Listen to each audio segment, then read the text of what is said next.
What's up, everyone? Welcome back to Life After Strange right here on Player One versus the World. And I have the absolutely wonderfully talented, the voice of Samantha Myers herself, Hailey Hayes, is coming on my show. Hailey, how are you? Hi, I'm doing great, thank you. How are you doing?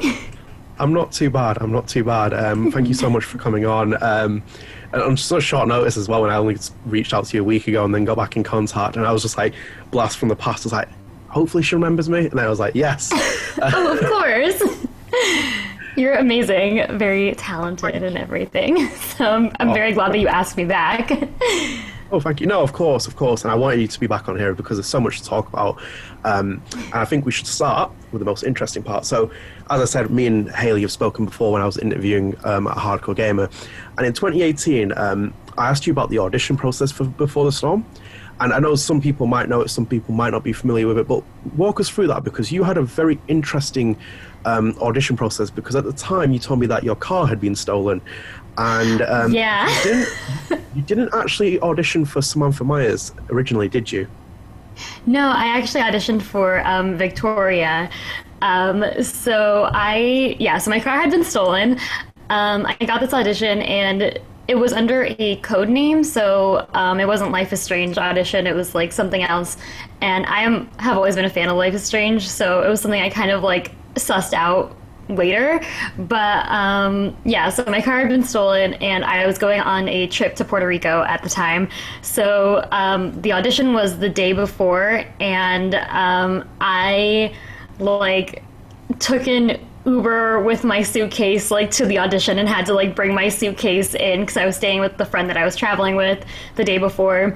So I had to like lug my suitcase in, and Phil was just kind of like, oh yeah, like it's fine. Like he was totally chill, and that made the environment like so much nicer. And when I auditioned for Victoria, I didn't know it was Victoria. So I was like, oh, it's like a mean girl person. So like, I did this like really like Valley Girl accent. That definitely was not her. Like if I had known, it would have been different. But yeah, and then Phil was just kind of like, oh, how about you try reading for Samantha? And I was also like lucky that I had gone through the night before and kind of looked through everyone's character breakdowns to kind of like have an idea. So when he asked me to read for her, like I was already like prepared. Like I knew she was kind of like soft-spoken and shy, sort of. So then I did the audition for Samantha, and a couple months went by and I didn't hear anything. So I was like, oh, I probably didn't get it. And then I ended up getting the job, and it's been like the best project that I've ever worked on in my life, honestly. I'm glad to hear that. How was the holiday, by the way? Oh, it was great. I went with someone who her parents are from Puerto Rico, so we went to go visit her parents, and so it was really cool because we got like the local perspective and everything, which I think is like the best way to travel, like getting local perspectives. That's cool. It must kind of blown your mind when you figured out that Victoria was the character you originally auditioned for, because obviously everything's under codename, and as I've learned now, like almost everything about the games, the characters all under codename, and the fact that you found out that it was Victoria, that must have surprised you that you sussed it out that quickly. Yeah, I mean, because I didn't put it together until the night before we recorded for the first episode, because I got the script and was like reading through it, and I saw like Blackwell Academy and Chloe, and then I was like, I already knew that these people were the same people that produced Life is Strange, so I was like, it has to be. And then like the first day we recorded, I was like, asked Phil, I was like, so like, is this Life is Strange? And he was like, yeah. So I think I had to just like put it together. Like the lines that I read for were lines that are in the first episode of Before the Storm. And yeah, I kind of just like put it together. So that was like a cool thing. That's really cool.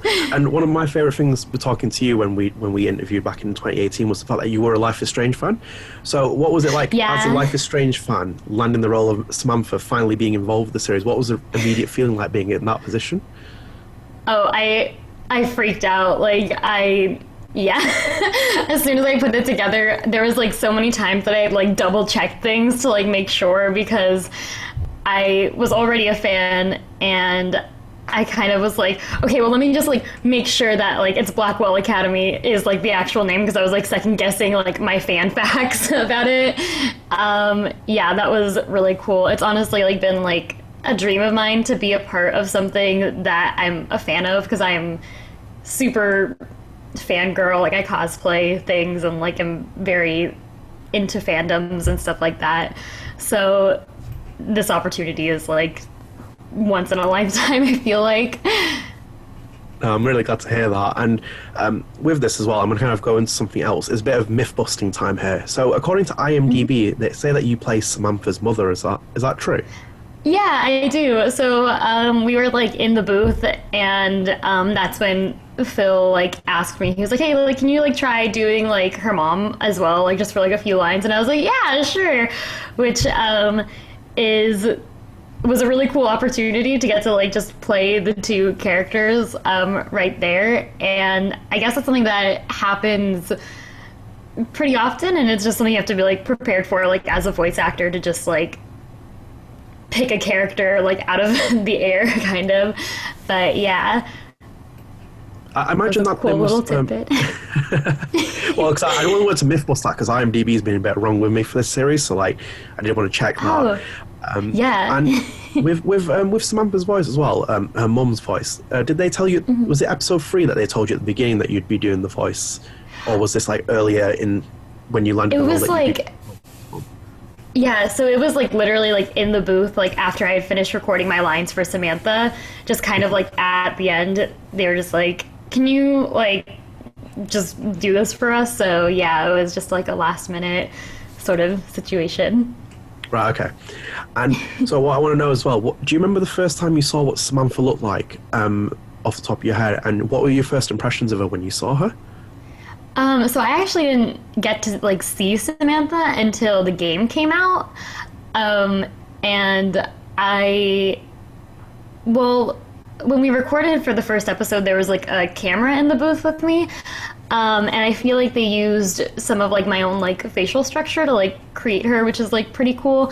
I could be wrong about that. I don't know if that's like a fact or anything, but I was like, oh, that's cool. Like I saw like similarities between us, and I cosplay Samantha too, so like I have like a little outfit thing of her. I thought she was like very cute, and I love her little like, what are they called? Like the type of shoes, saddle shoes, are very cute. I am very in love with like how they designed her.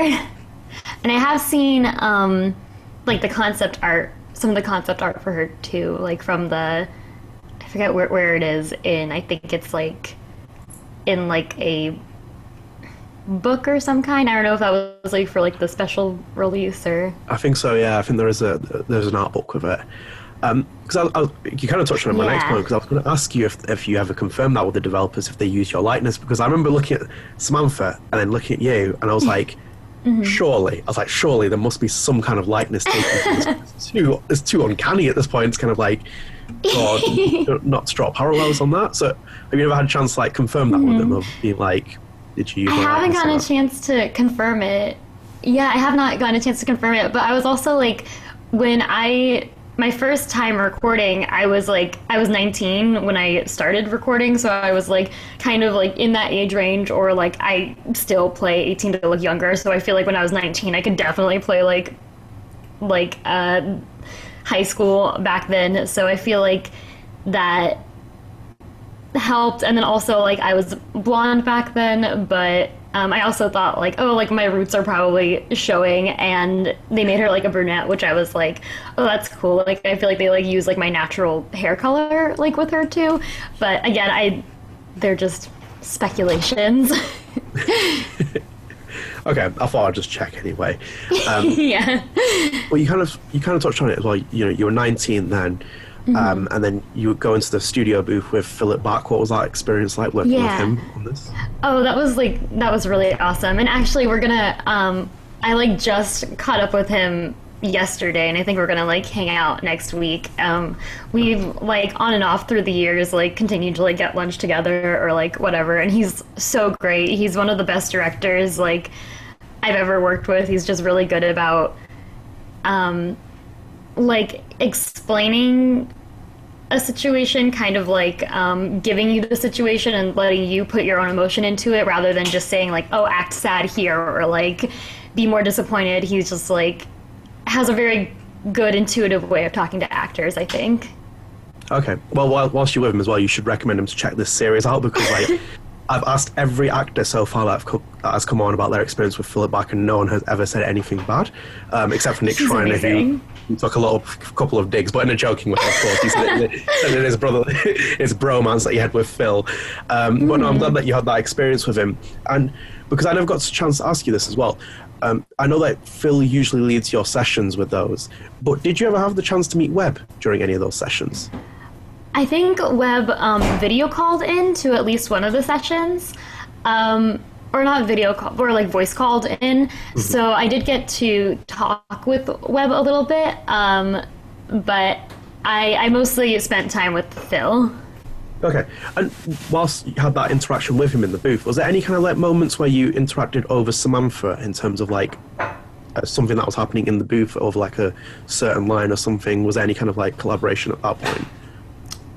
I definitely feel like notes were given. I can't remember like specifically what notes were given, but yeah. Okay, right. I thought I'd just check. So we're gonna go back into You're good.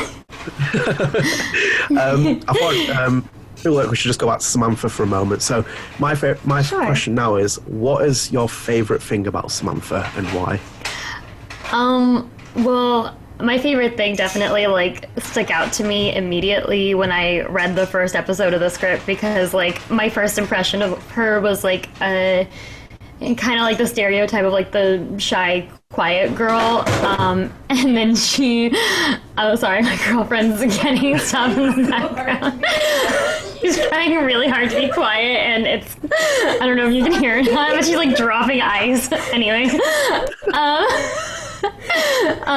so yeah, like I had this idea of her that she's like really shy and quiet, and then like there's the line that's like fuck you, and I was like, I love her. Like she's just has so much more of a bite to her, and I really love that like the writers kind of like, they could have gone the easy way of just having her be like quiet and shy, but they like added more substance to her, just like having her stick up for herself and like her friends, which I thought was really cool.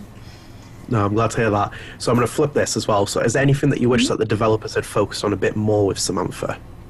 I do wish that I knew what happened to her at the end of Life is Strange. I have no idea, and I get this question a lot from like fans of like, what do you think happened? Like, was she a victim of like Jefferson and stuff like that? And I researched a little bit, like just for my own like actor, so I like know like where the character's going or anything. And I didn't see her name on a binder, so I think that she's safe from that. But I also don't want to like step on like Square Enix's toes if they want to like do anything. So I can't say, but that's like the one thing I would like to know. Okay. Is like what happened, like if she got out of the town okay. We'll come on to that as well, because I did want to bring that up, but in a little bit. So we'll come back to it. So with Samantha as well, I think what's really special about the character is that the relationship she shares with Nathan Prescott in Before the Storm. You're a Life is Strange fan. You've seen the character of Nathan in Life is Strange. And I kind of wanted to ask, did you do all of your lines on your own in the booth? I did, yeah. I was completely alone. So with that as well, how did you feel about the dynamic between Samantha and Nathan, especially when you and Caleb Thompson didn't record any lines together? Did you like the story, how it unfolded? Yeah, so actually, like, as a fan of Life is Strange, I originally, like, was not a fan of Nathan. I was like, oh, like, he's, like, such a bad dude. And through Samantha, like, as an actor, I'm kind of like, okay, like, what is she seeing him? And it's also, like, his prequel, so he hasn't gotten to that point yet that he is in Life is Strange. So I actually, like, really kind of fell in love with Nathan through Samantha. And, like, kind of through her gaze was like more sympathetic towards what's been happening in his life, like with his like dad and just like the other things he has to deal with. So yeah, I really like, now I'm like a fan of him. And I didn't get to meet Caleb until after when we like had like all the voice actors meet up. So Yeah, I love Caleb. He's great, and yeah. I'm glad to hear that. And of course, yours character's original in Before the Storm, but then Caleb takes over from Nik Shriner in Before the Storm, and you've heard Nik Shriner in Life is Strange, and you heard Caleb in Before the Storm. What did you make of the difference of the voice when you heard them? I think, oh, sorry, Kat. Sorry, she, like, loves to, if we're, like, on the phone, she'll, like, scream. So you might see her. We have two. But anyway, back to the interview. So I think that Caleb did a really great job with, like, getting close to the voice, and I feel like a lot of the actors, like, every actor that came in to kind of, like, do that did a really good job. I don't want to like step on like the original actors' toes because obviously like they did amazing as well. I think both casts are fantastic. No, I'm glad to hear that.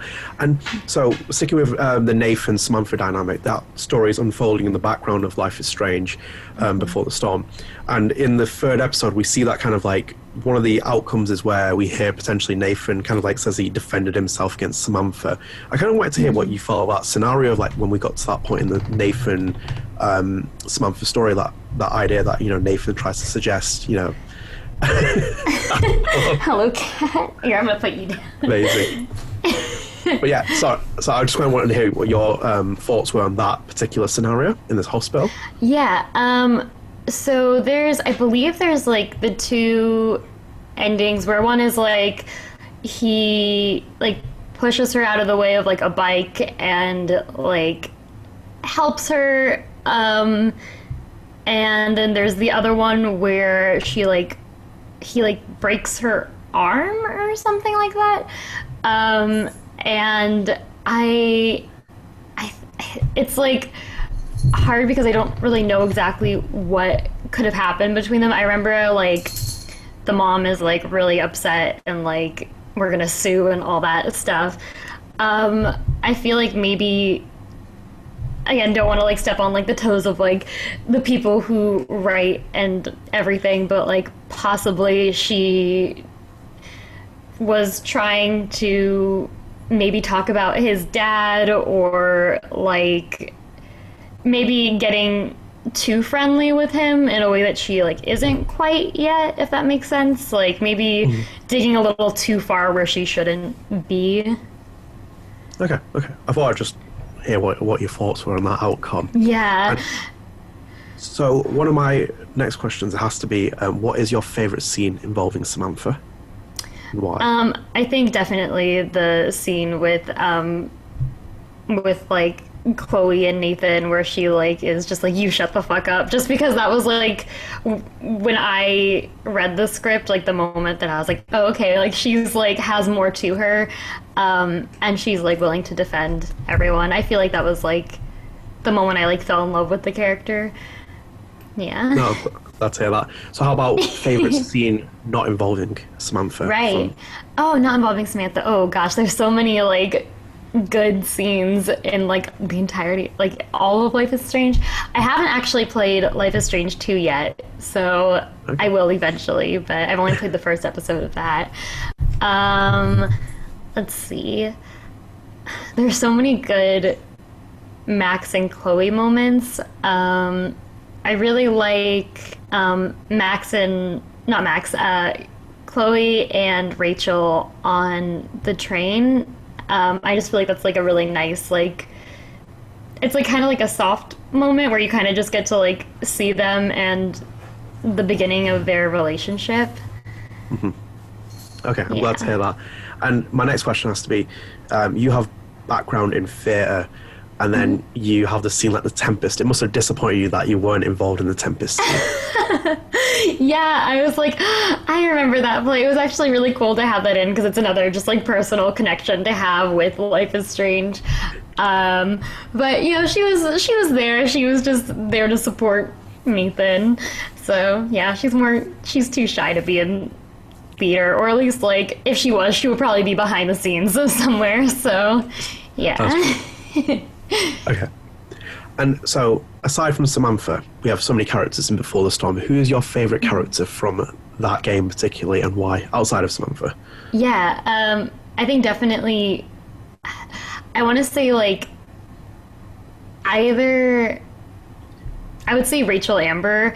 I know that she's like kind of a character in the first Life is Strange, but getting to see her come to life is so cool, and she's just like the girl that like everyone wants to be friends with because she's so like personable and like genuinely cool. So it was really cool getting to see her. I will allow that because Rachel Amber's my favourite character, so I'm glad that That's valid. aside from Samantha, obviously, Samantha's my favourite, then Right. Rachel. Yes, Samantha. I mean, I'm very biased. I'll admit I'm biased about that. So So, as you alluded to it before, and I'm going to kind of come up to it now. So, I was digging through your tweets, and then I found the Samantha, myth busting that you did on terms of Mark Jefferson. From obviously this, from what we know anyway.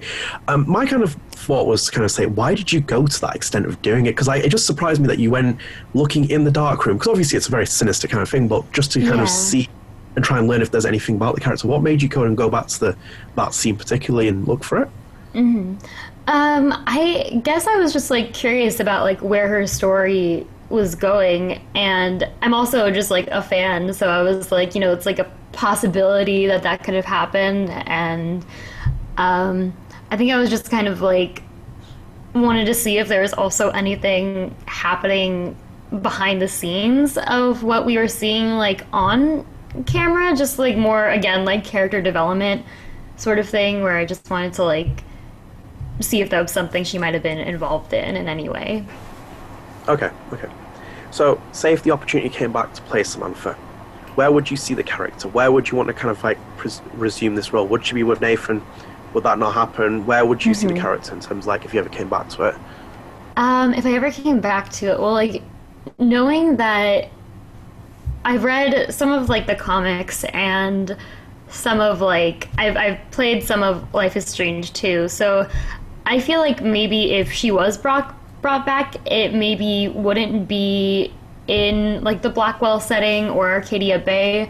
I feel like if she was to be brought back, it might be like in a sort of like cameo way, because after, depending on how you play the whole game, I'm not sure like how she maybe leaves Arcadia Bay or whatever happens like with her mom yelling at Nathan's dad, like how that whole thing turns out. So I feel like maybe she might not be in Arcadia Bay anymore. Again, this is just like my own thoughts. But yeah, I think it might just be like a little cameo thing just to see like, oh, like she's alive or like whatever the situation might be, however you decided to play it. I feel like regardless of Oh no, I was going to say it. like because I was going to say because of like how the stories are set of like the comics is one arc and then you have the actual main canon with like Life is Strange 2. You kind of have an interpretation open of like where any character could be in any part of this series. Yeah, and then also like depending on how you play it, like both endings are completely valid. Where it's like if the town is destroyed or if you choose like Chloe, and the town is saved, I feel like either way I could see her being outside of Arcadia Bay, only because I feel like maybe her and her mom would have left the town like prior to the events of the original Life is Strange. So I feel like maybe she'd be like at a bookstore, and I think they're in Oregon in the comics. Or well, that's where they are in general. But I forget if they're like either in Washington or like Seattle. I think. Yeah, that's what I thought. Yeah, I was like, not Oregon. That's where they are. But yeah, so maybe like showing up somewhere in Seattle or somewhere else, like in the brothers' story and the second Life is Strange. So, Life is Strange is synonymous with spirit animals. I have to ask you, what would you think is Samantha's spirit animal and why? Yeah, I have gotten this question from some fans before, and I think I decided on like a penguin a while ago. But I'm kind of like thinking like if I was to go with something that's more like native to Oregon, because I feel like that's where most of the character's spirit animals are native to. I would say maybe this is just because like my cat is like right behind my laptop and like sneaking around, but maybe like a cat or like maybe like a puppy. She's loyal and will to follow you around and stuff. So like maybe a dog is more where I would lean now. So like a dog or a penguin, which is very different, but Very good choices either way. That's thank you. I have to ask you now, this is going to be two very difficult questions. Where does Hailey stand on the ending of Before the Storm? So would you tell Rachel Amber the truth, or would you hide it from her? For me personally, I chose to tell her the truth. How come? Yeah. I chose to tell her the truth because I feel like it's just like the right thing to do. Like, because if you don't, then I personally choose to see Chloe and Rachel as like a couple, so I feel like that's kind of like choosing to hide something very significant from your significant other, and I feel like that just like is not a smart idea. And also I feel like she just kind of deserves to know that sort of thing. Like, it'll hurt now, but like I still think it's just something she deserves to know. Okay, and you can probably tell where I'm going with when I say these are two difficult questions, which is the next one is, where does Hailey stand on the ending of the first Life is Strange, Save the Bay? Yes, so yeah. I personally would choose Chloe again because I feel like you're like throughout the whole game you're like saving Chloe's life. So first of all, I don't want that to be for nothing. And there's always the argument of like, but everyone in the town, like, they deserve everything, which I'm kind of like, but Chloe, though, I don't know, maybe it's selfish to be like, oh, it's Chloe, like I would choose Chloe over an entire town, but I don't know, it just feels like the right thing to do. And kind of like if I was putting myself in Max's shoes, I guess like it would just be like if you were given that choice, like in that split decision, and you didn't have much time to like think about it. Like, I don't know, I feel like the relationship was just written too well to like not see for me personally, but I definitely think all endings are valid.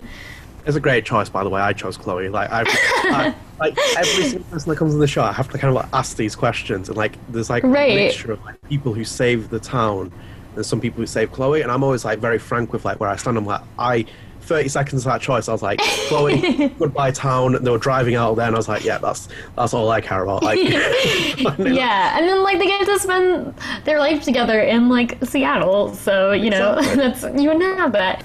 So, one of the things I want to talk about is like, I saw that you and your other half celebrated your 1-year anniversary in August. Congratulations, by the way. Yeah. Thank you. And she also made a cameo as well, breaking ice in the show, which I hope everyone enjoyed. Yeah. But with her, like, you know, that you have that in your personal life, and then you in a series which touches on LGBT themes, there's never been shy on it. Did you like the fact that Deck 9 carried that tradition on with Dontnod, and even went a bit further as well with Before the Storm?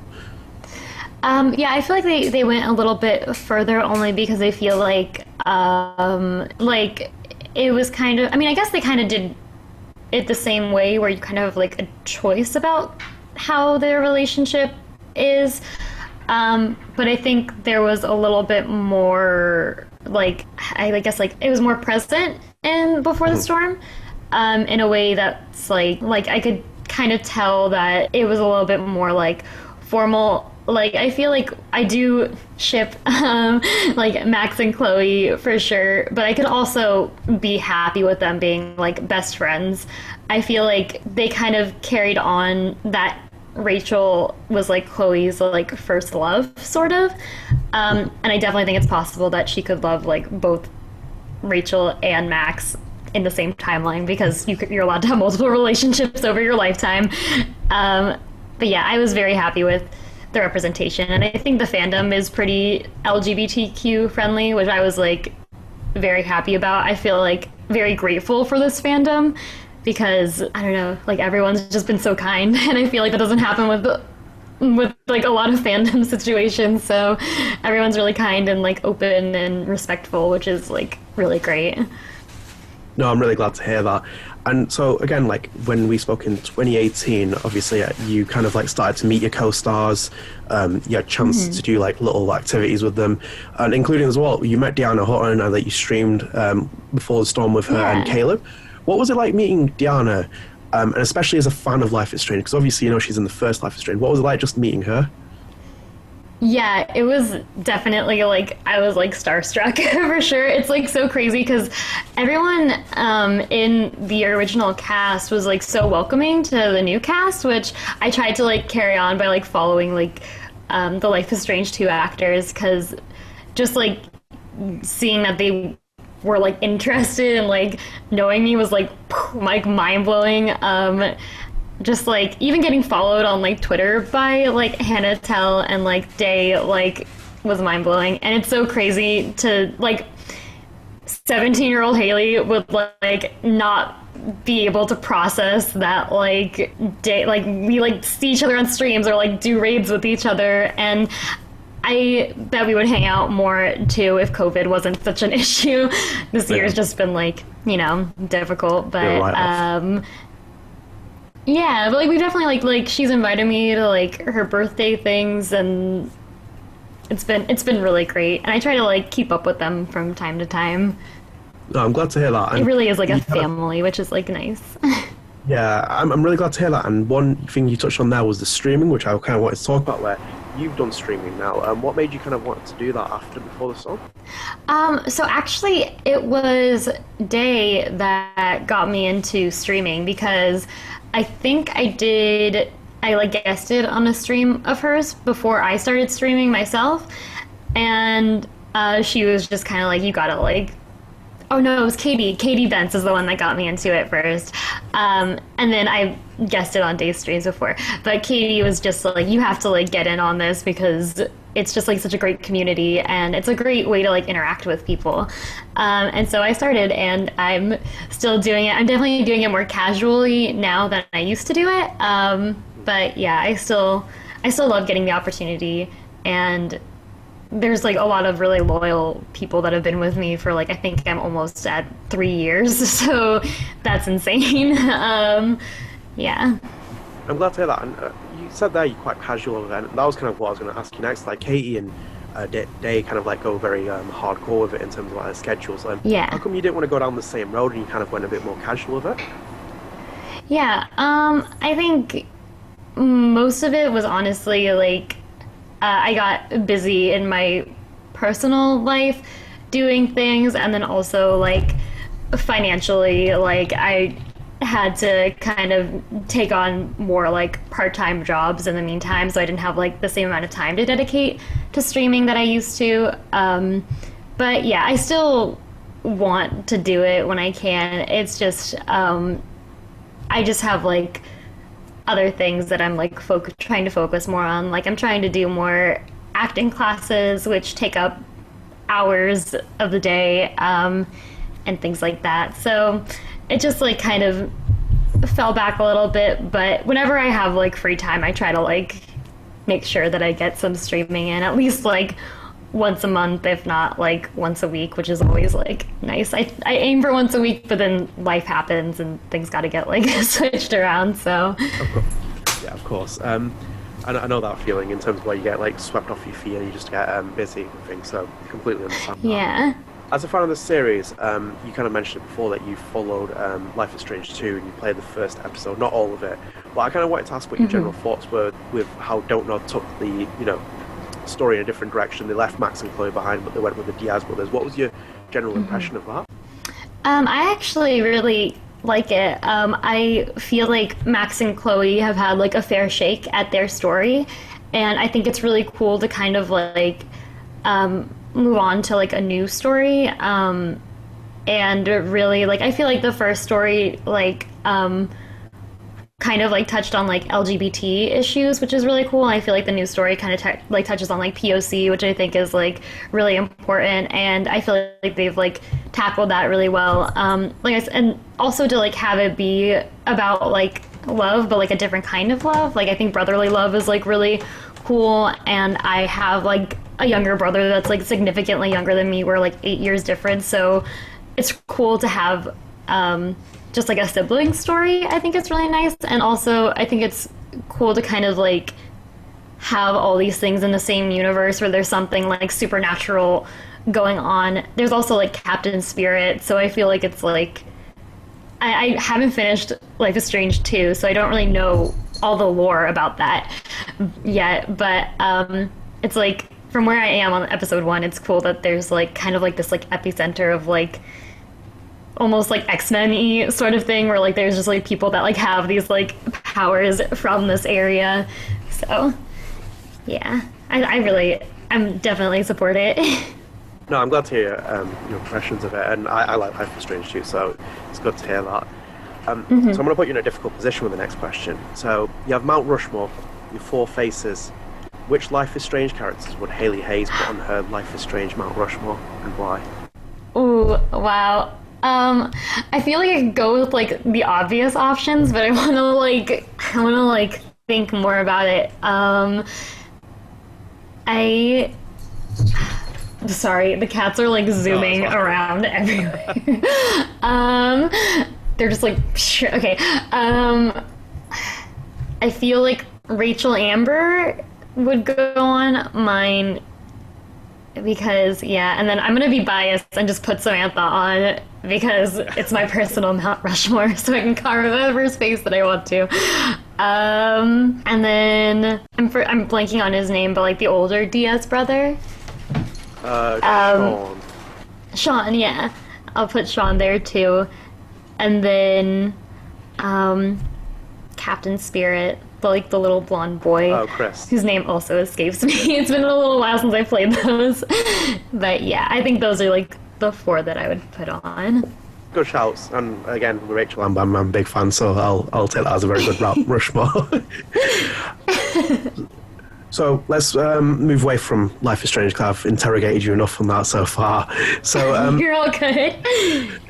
What's been the favourite project to work on post Before the Storm? Because you've been busy, you're an actor. So like, what's been some of the favourite projects you've worked on since then? So I actually have my first feature film coming out on Thanksgiving, which is November 20. Let me just double check that date. So I'm plugging the right date. I don't know where it's coming out, unfortunately, but I know that it's being released. November 26th is when it's coming out. So that was like the first feature that I've ever worked on.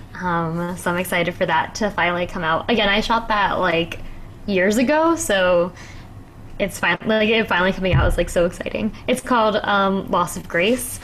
And yeah, that's really cool. I've done like a few BuzzFeed things. I joined SAG, which is like great to finally be unionized, and I've done like a few industrial voiceovers.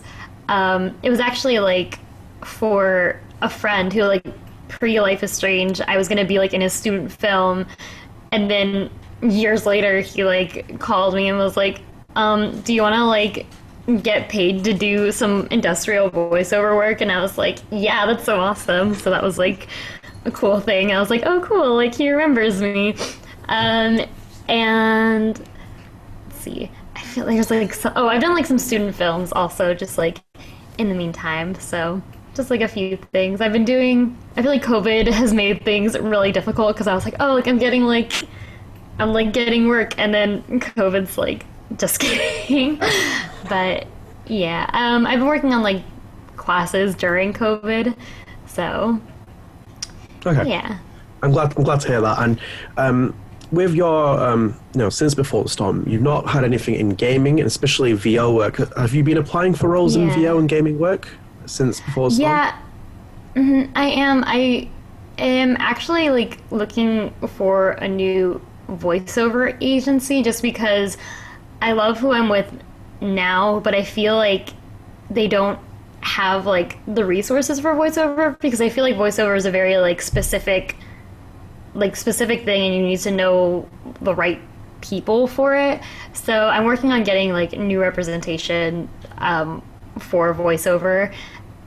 because I actually did book Life is Strange on my own. That was like a self-submission thing, but those kinds of roles come along like pretty rarely that you can like self-submit for.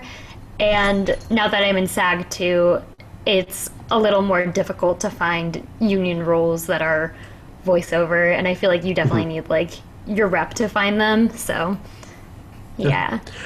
I kind of have to pick your brains about this because you got into the industry young, especially in this role, and like where you're, you know, as you say, you're kind of doing classes now in between COVID.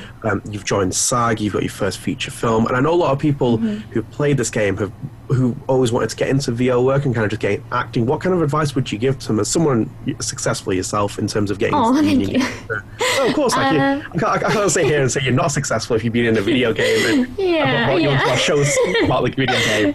And you know, just generally as well with like SAG and everything else. Like, what kind of advice would you give to any actors like up and coming who have been inspired by Life is Strange as well? Yeah, I would say, you know, it's like, I hate like saying this because it's like very cliche, and like before I got Life is Strange, I was like, well, that's like no help. But I think if you just like stick to it and keep working on your craft, like keep submitting for things, especially if you're a new actor, like you're gonna have to take like unpaid work and, you know, non-union work. I know some people might want to be like, oh, like I want to be like in this big thing immediately, but I think it's really important to like build up your credits and get, you know, real footage and things like that. And the student film that I was in that ended up leading to like paid like industrial work, like things like that can happen too, for sure. So yeah, I would just say like continue to build your craft and you know, do your research on like agencies and things like that, and yeah, like just keep trying and submitting for things. My submission for Life is Strange was under a code name, so it wasn't like Life is Strange, it was like just like a code name. So yeah, you never know when a big opportunity will hit you, because Life is like, this project just came out of nowhere, I guess. Like I didn't expect it to be as big as it did when I first saw it. So yeah. No, I'm very glad to hear that. It's very valuable advice as well. Okay, thank you. And no, of course. It's, I think anyone will find. I always ask some of the actors what their kind of experiences are, and they always give me valuable advice in terms of like how they got into the industry, who they're getting represented with. So I think whoever's watching this show will definitely find it helpful. And so I definitely feel like. Oh, no, go on. Oh, sorry. Like classes are super helpful, and like researching who you take classes from. For me personally, I found that like acting classes are great and everything. I've been doing theater since I was like 6 years old, so I feel like I've kind of got the acting portion down to a degree. There's always more that you can learn, but I found that like taking classes with casting directors really helps, just because you can like you get in front of the people that are like making the decisions, and they'll also give you acting advice, which is like great to get from the person that's going to be hiring you, essentially. Yeah. That's perfect advice. So as we wind down the show now, because this is coming towards the end, so I'm going to ask you a very interesting question. And if you see my series, you'll know what I'm going to ask you. So Life is Strange is the subject of a potential TV series. Well, I know you'd love to play Samantha in that TV show if she appears, but you know, I know you'd love to play. You can't on my show. You are in the role. I'd put that very clear to everyone. You are in the role of the casting director. Who would you cast to play Samantha, and why? And I give you freedom here to pick whoever you want as well. Yeah. Oh, I knew that was coming up, and I was like, my mind was like, oh my gosh, who would like fit her well? Oh gosh, I'm honestly like terrible with actors, so I'm like, oh gosh, who do I know? Whilst you're thinking as well, just to reassure you, every voice actor I throw that question at always stumbles. Even if I tell them in advance, they always seem.